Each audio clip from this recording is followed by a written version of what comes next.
Cutting হয়তো পড়ে গেছে স্যার, তো আর আমরা তো আর লাগাই না স্যার। এটা তো শুধু আপনার তামাশা করার জন্য দিলে হবে না, আইনগতভাবে যেভাবে লিপিবদ্ধ করা নিয়মকানুনের কথা বলা আছে সেইভাবে দিতে হবে আপনাকে। আপনি গতবাদে একটা দিয়ে দিয়েছেন 18 সেপ্টেম্বর 202, এবং কী কী উপাদান দিয়ে তৈরি সে তথ্য এখানে দেওয়া নাই। এবং দধি তৈরি করতে হলে বিএসটির অনুমোদন লাগে, অনুমোদন নেওয়া আছে আপনার। উৎপাদনের তারিখ থাকতে হবে সুনির্দিষ্ট, সর্বোচ্চ খুচরা বিক্রয় মূল্য থাকতে হবে সুনির্দিষ্ট, সেই সমস্ত পণ্যই আপনি বিক্রয় করবেন। এখানে যে মিষ্টিগুলো আছে এই মিষ্টিগুলো কবে তৈরি করেছে? স্যার আজকে স্যার। কোনো তথ্য দেন নাই আপনি, কেন? এবং আপনি যে জুসটা মিক্সার করেন আপনার স্বাস্থ্য সনদ লাগবে, আপনার কোনো সোয়াসের রোগে আক্রান্ত কিনা আপনি সিভিল সার্জন অফিস থেকে স্বাস্থ্য সনদ নিয়ে আপনাকে যতটুকু আইনগত প্রক্রিয়া মেনে নিরাপদ জুস কীভাবে ভক্তদের কাছে দিবেন সেটা নিশ্চিত করতে হবে আপনার। আপনার এখানে যে পণ্য বিক্রয় করেন তার উৎপাদনের তারিখ মেয়াদের তারিখ দেওয়া নাই, 37 টাকার ব্যত্যয় ঘটেছে, আপনি অপরাধ স্বীকার করেন। এই অপরাধের সর্বোচ্চ সাজা আছে 1 বছরের জেল এবং জরিমানা আছে 50,000 টাকা। আপনাকে আজকে সতর্কতামূলক 5,000 টাকা জরিমানা আরোপ করলাম। আপনি ভবিষ্যতে এই বিষয়গুলো অধিকতর সতর্ক থাকবেন এবং নিয়মকানুন মেনে চলবেন, ঠিক আছে? আমাদের প্রত্যেকটা পণ্যের মেয়াদ আছে, এগুলো হয়তো বা ওই জায়গায় ছিল না, এই জন্য আপনারা বলছেন নাই। আমাদের এই জায়গায় সব রেট দেওয়া আছে, ঠিক আছে। আর আমাদের ফ্রিজে রাখার কারণ হলো আমাদের ফ্রিজটা ক্লিন করা হয় প্রতিদিন, তো এটা বারবার খোলা হয়, তো অসুবিধা এই জন্য এই জায়গায় রাখি। যে ম্যাটটা না রাখার কারণে জরিমানাটা হয়েছে। আমরা তো দেখি না আমাদের কোনো ভুল আছে কিনা, দেখি। তারপর তারা বলছে যে এটা সমাধান করো, বিশাল এটা সমাধান আমরা করি।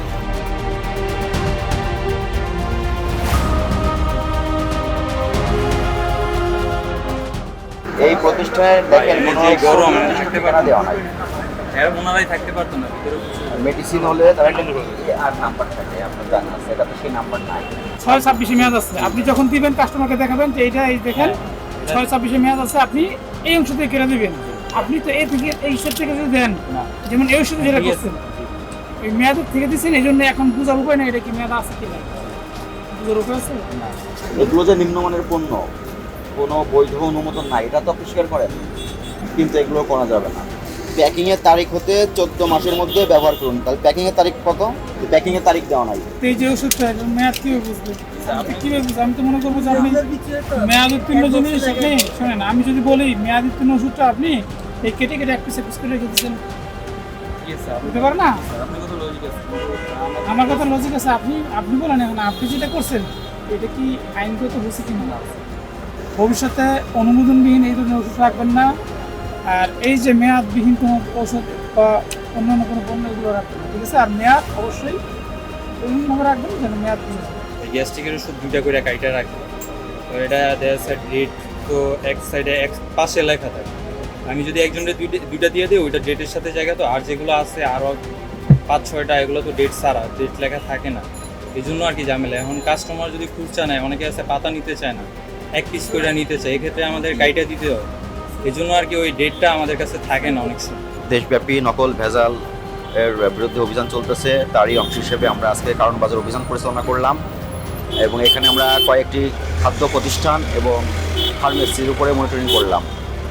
খাদ্য প্রতিষ্ঠান মনিটরিং কালে যে বিষয়গুলো প্রতীয়মান হয়েছে সেখানে খাদ্যপণ্যের উপরে উৎপাদন মেয়াদ উত্তীর্ণের তারিখ দেওয়া নাই, সর্বোচ্চ খুচরা বিক্রয় মূল্য দেওয়া নাই এবং কী কী উপাদান দিয়ে তৈরি সেই তথ্যগুলো দেওয়া নাই। এর প্রেক্ষিতে একটি প্রতিষ্ঠানকে আর্থিক জরিমানা করা হয়েছে এবং আমরা কয়েকটি ফার্মেসি তদারকি করলাম, সেখানে একটি ফার্মেসিতে দেখা গেছে এখানে যে ওষুধগুলো বিক্রয় করা হয় সে ওষুধের মেয়াদ যেখানে তারিখ দেওয়া থাকে সেগুলো কেটে ফেলা হয়েছে এবং কিছু শ্যাম্পু বা মেডিসিন আইটেম শ্যাম্পু সেখানে কোনো মেয়াদের তারিখ দেওয়া নাই, উৎপাদনের তারিখ দেওয়া নাই, এমআরপি দেওয়া নাই এবং পাশাপাশি কিছু ওষুধ বিক্রয় হচ্ছে যেটা অয়েনমেন্ট, সেখানে কোনো ডিআর নাম্বার নাই এবং খুবই নিম্নমানের প্রতিষ্ঠান থেকে উৎপাদন করে এখানে বিক্রয় করা হচ্ছে। এই বিষয়ে আমরা তাদেরকে সতর্ক করলাম এবং তাদেরকে আর্থিক 5,000 টাকা সতর্কতামূলক জরিমানা করেছি। এই প্রেক্ষিতে আজকে আমাদের 2টা প্রতিষ্ঠানকে সর্বমোট আমরা 10,000 টাকা আর্থিক জরিমানা করেছি এবং তাদেরকে সতর্ক করেছি তারা ভবিষ্যতে ভোক্তাধিকার সংরক্ষণ আইন মেনে ব্যবসা পরিচালনা করবেন।